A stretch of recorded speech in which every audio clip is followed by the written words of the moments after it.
నేత ముద్రగడ పద్మనాభం సీఎం జగన్ సమక్షంలో వైసీపీలో చేరిన సంగతి తెలిసిందే. ఆయన జనసేనలో చేరుతారనే ప్రచారం జరిగినప్పటికీ పవన్ నుంచి ఎలాంటి స్పందన రాలేదు. దీంతో ఆయన చివరకు వైసీపీలో చేరారు. ఈ నేపథ్యంలో ఈరోజు ముద్రగడ మీడియాతో మాట్లాడుతూ పవన్ పై విమర్శలు గుప్పించారు. పవన్ ను మార్చాలని తాను ఎంతో ప్రయత్నించానని చెప్పారు. గత ఎన్నికల్లో పోటీ చేసిన 2 చోట్ల పవన్ ఓడిపోయారని, ఈ ఎన్నికల్లో కేవలం 21 సీట్లకే పరిమితమయ్యారని అన్నారు. ఈ 21 సీట్లలో ఎన్ని గెలుస్తారో పవన్ కే తెలియాలని చెప్పారు. పవన్ కు రాజకీయం తెలీదని ముద్రగడ అన్నారు. ఎన్నికల తర్వాత జనసేన క్లోజ్ కావడం ఖాయమని జోస్యం చెప్పారు. రాజకీయాల్లో సినిమా వాళ్ళను నమ్మే రోజులు పోయాయని అన్నారు. ఏదో ఆశించి తాను వైసీపీలో చేరలేదని, రాష్ట్ర ప్రయోజనాలే తనకు ముఖ్యమని చెప్పారు. రాష్ట్ర ప్రజలు ఆర్థికంగా బలపడాలని, కాపులు ఆనందంగా ఉండాలనేదే తన ఆకాంక్ష అని అన్నారు. కార్యకర్తల్ని జాతినంతా అవమానించినప్పుడు, లాఠీలతో కొట్టినప్పుడు, బూటకాలతో అణిచేసినప్పుడు ఎప్పుడైనా మీరు బయటకు వచ్చారా? ఆ మడుగులో దాక్కుని వేళ మాట్లాడటం బాగలేదండి. 5 సంవత్సరాలు ఎక్కడున్నారో చెప్పండి. అప్పుడు చెప్తాను నేను. లోకాన్ని తెలీదా 5 సంవత్సరాలు ఎక్కడున్నాడు ఆయనండి? నేను చెప్పాలా?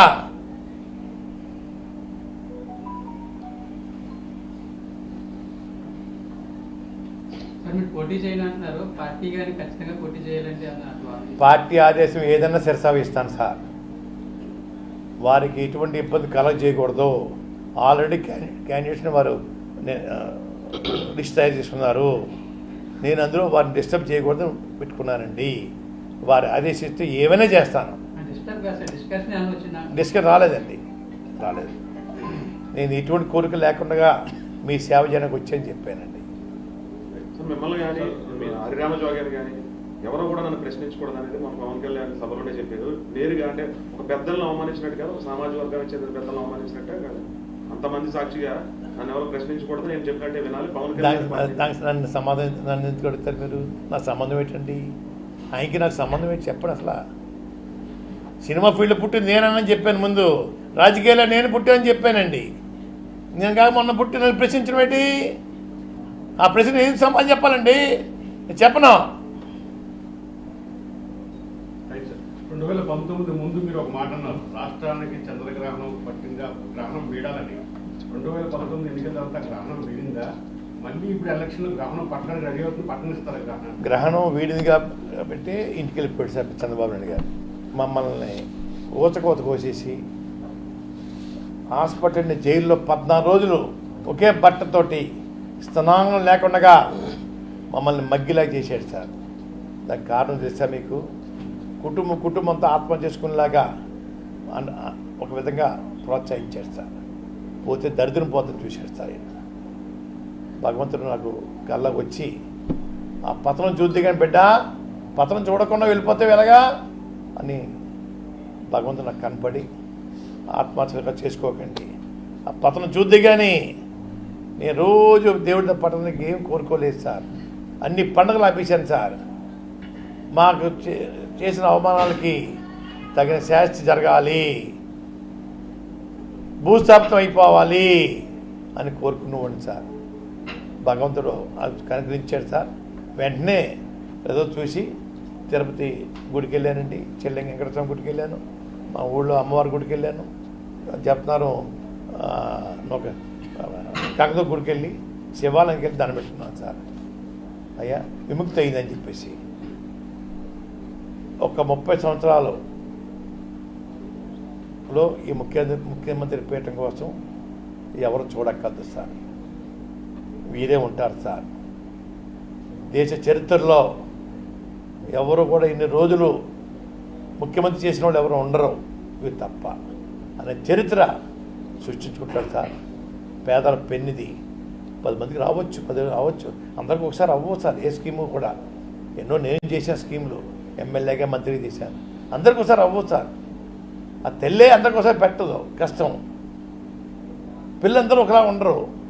ఒక పిల్లడు ఐఏఎస్ అవుతాడు, ఒక పిల్లడు కూలీడు అవుతాడండి. అంత మాత్రాన్ని తప్పు విషయం కాదు. ఆ పరిస్థితిని బట్టి ఉంటుంటాయి సార్.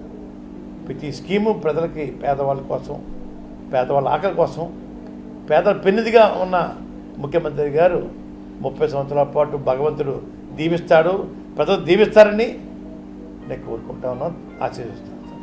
వారాహి సమయంలో మీరు లేఖ విడుదల చేశారు. అయ్యా, వారాహి సమయంలో మీరు లేఖ విడుదల చేశారు. పవన్ కళ్యాణ్ పిఠాపురం పోటీ చేస్తే నేను పోటీ చేస్తాను. ఆయన పిఠాపురం పోటీలో సిద్ధంగా ఉన్నారు, మీరు సిద్ధంగా ఉన్నారా? నేను పార్టీలో చేరిపోయాను సార్. అప్పుడు ఇండిపెండెంట్గా ఉన్నాను సార్. పార్టీలో చేరాను సార్. పార్టీ ఆదేశాలు శిరసావహిస్తాను.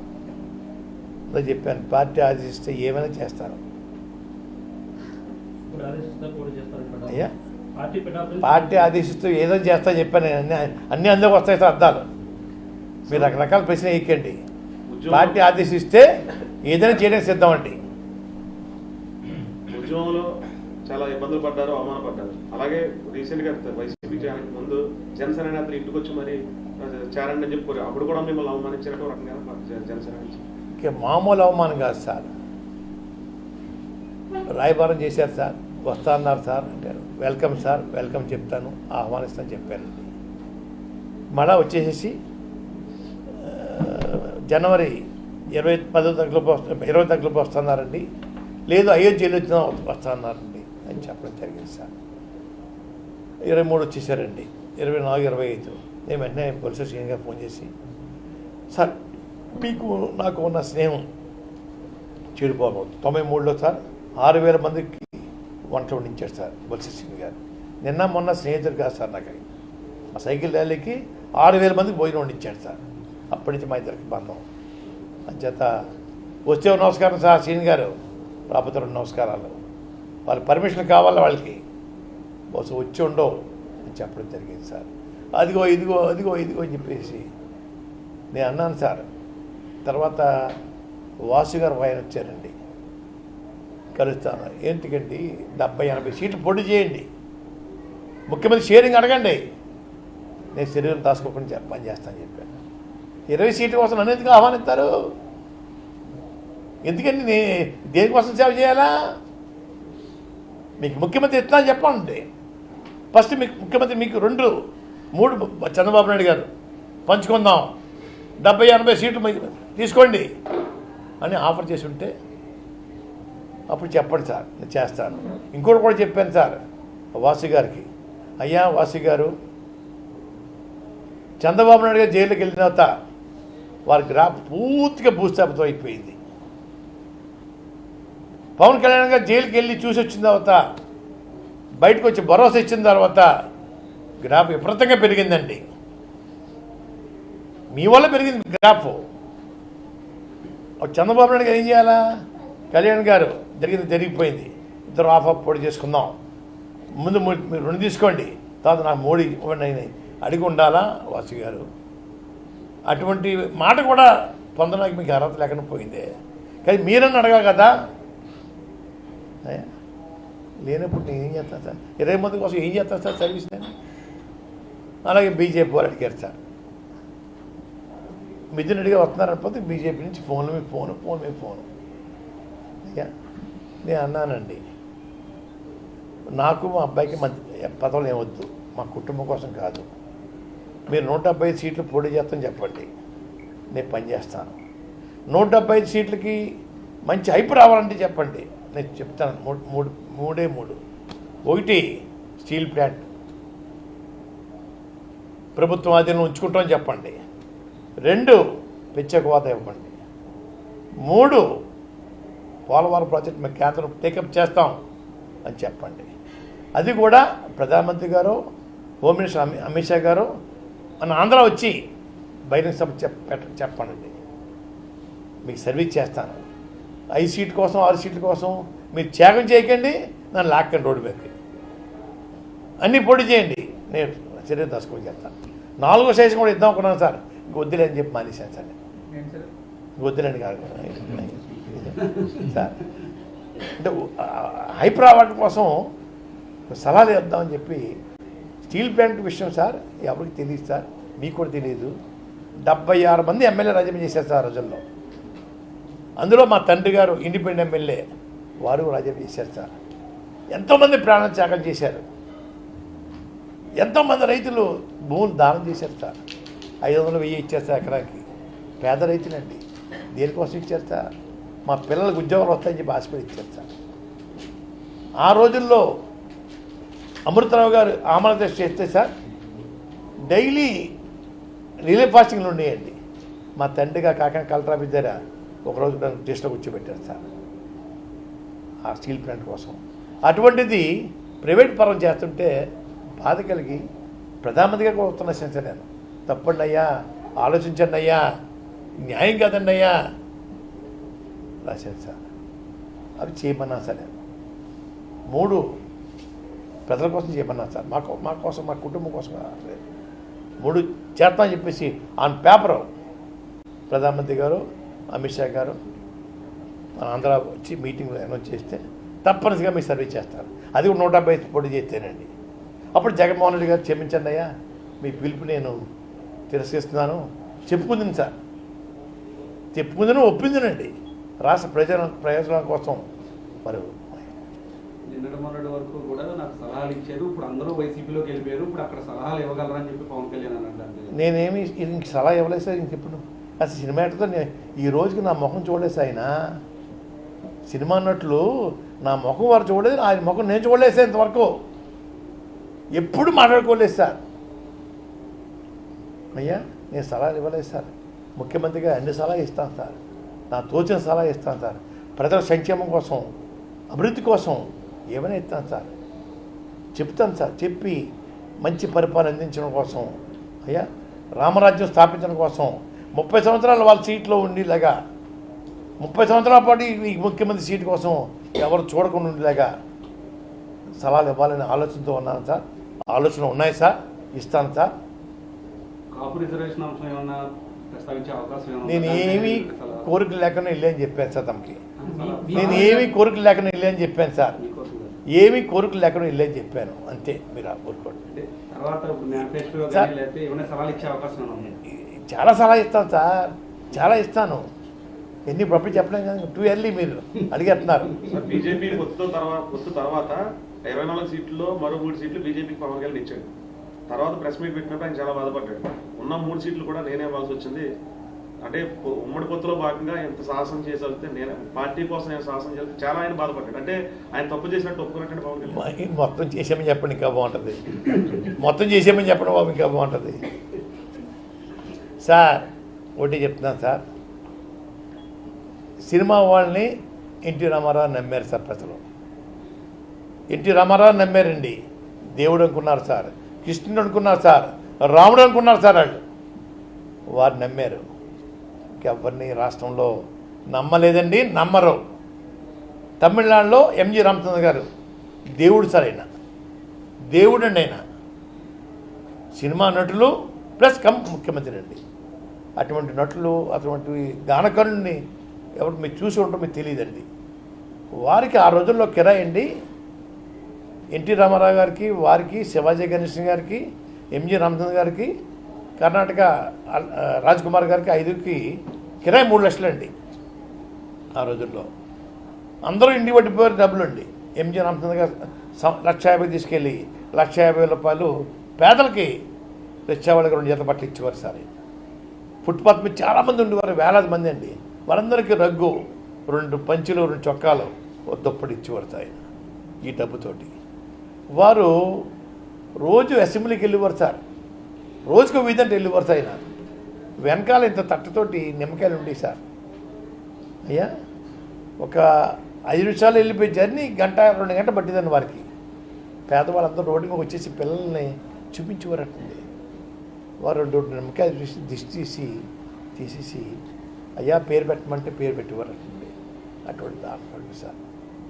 ఆయన చనిపోయే ముందండి రాజీవ్ గాంధీ గారు పెద్ద T20 ఎయిర్బస్ ఉంది కదా సార్ పెద్దది, దాని ఐసీయూ కింద తీసేసి బోయింగ్ 320 అండి. అయ్యా అమెరికాని డాక్టర్కి ఇవ్వబెట్టి అయ్యా వారిని అమెరికా పంపించారు సార్.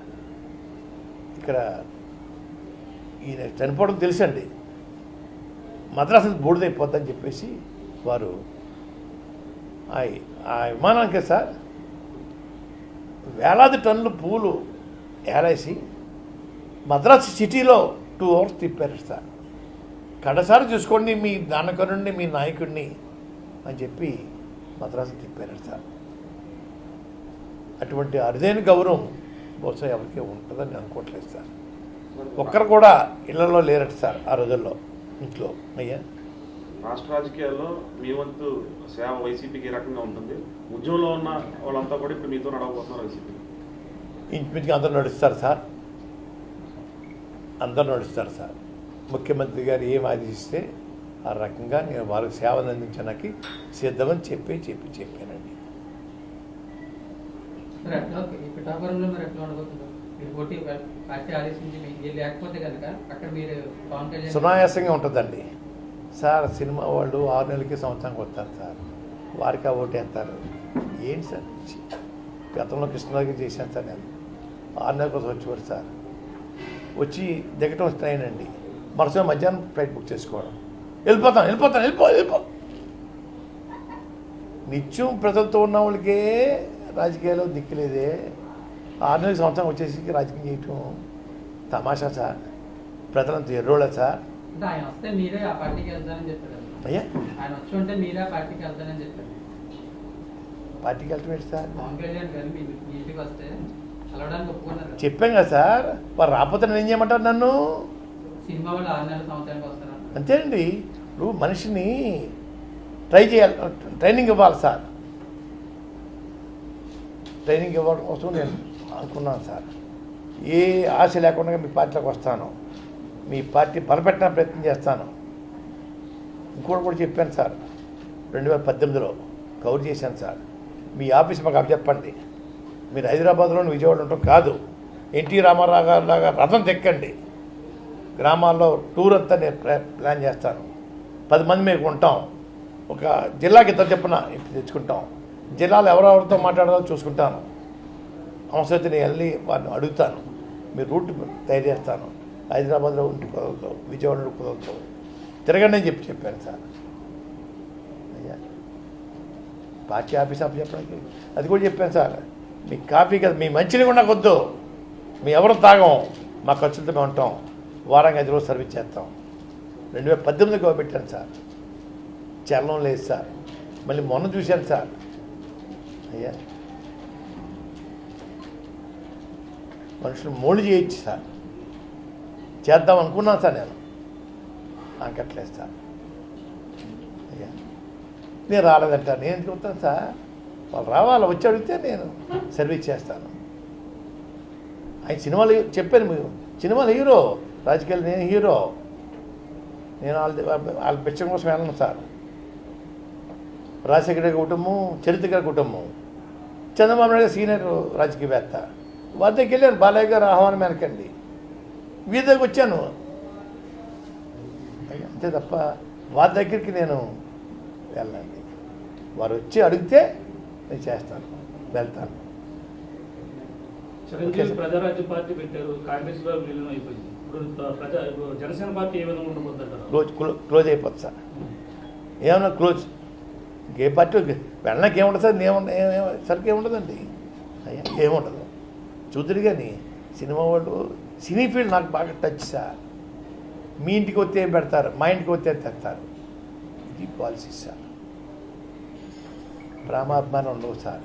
ఒక రాజకీయ నాయకుడిని రాజకీయ గౌరవిస్తాడు సార్. సినిమాలో ఉన్న హీరోలు రాజకీయ నాయకుని గౌరవించరు సార్. వారు ఏదో అతిథులు అనుకుంటారు సార్. ఏంటి ఎవరికి అతిథులు? ఎవరికి సార్ అతిథులు? ఫ్యాన్స్కి అతిథులు. మీకు నాకు కాదు కదండి. ఏదో మేము దైవాన్ని సంబుద్ధులు అనుకుంటారు వాళ్ళు. పార్టీలో కలిసిపోతారా?